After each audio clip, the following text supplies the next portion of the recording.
মেলায় কি কি দোকান বসেছে সেগুলো তো তোমাদের সাথে দেখিয়েই দিলাম, কিন্তু কি কি খেলাম সেগুলো কি আর বলেছি? আজকে এখন তোমাদের সেটাই বলছি। এই যে ভাপা পিঠে, ভাপা পিঠেটা দেখো কিভাবে বানাচ্ছে, যারা জানো না তারা কিন্তু শিখে নাও। আর শিখে নিয়ে কিন্তু অবশ্যই আমাকে ইনভাইট করতে ভুলবে না, বানাবে আর আমাকে ইনভাইট করবে, ঠিক আছে? আর এই যে ভাপা পিঠে, ভাপা পিঠেগুলো এক এক পিস 20 টাকা করে নিয়েছিল। আর আমরা খেয়েছিলাম এরপরে ঘুগনি, ঘুগনিও 20 টাকা প্লেট, কিন্তু ঘুগনিটা কিন্তু সত্যিই ভালো ছিল। আর এই যে ভাপা পিঠে মা নিয়ে দাঁড়িয়ে রয়েছে, আর আমার মেয়ে এখন অবজার্ভ করছে যে এটা কী জিনিস, এবার হাতাবে, দেখো এবার কি করে, এইবার ওকে দিতে হবে।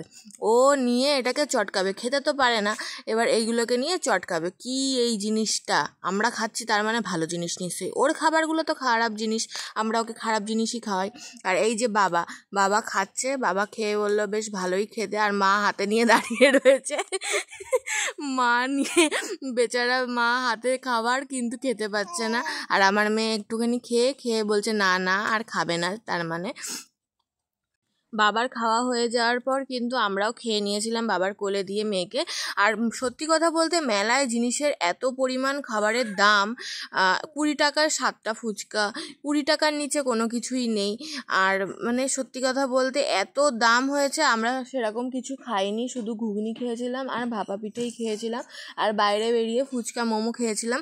আর এই মেলার বাইরে একটা দোকান দিয়েছিল কুলফির, সেই কুলফির দোকানে কিন্তু কুলফিগুলো সত্যিই খুব ভালো ছিল, 20 টাকা করে কুলফি ছিল, বাদাম কুলফি, সেই কুলফিটা কিন্তু সত্যিই খুব ভালো ছিল, তোমরা গেলে কুলফি খেও।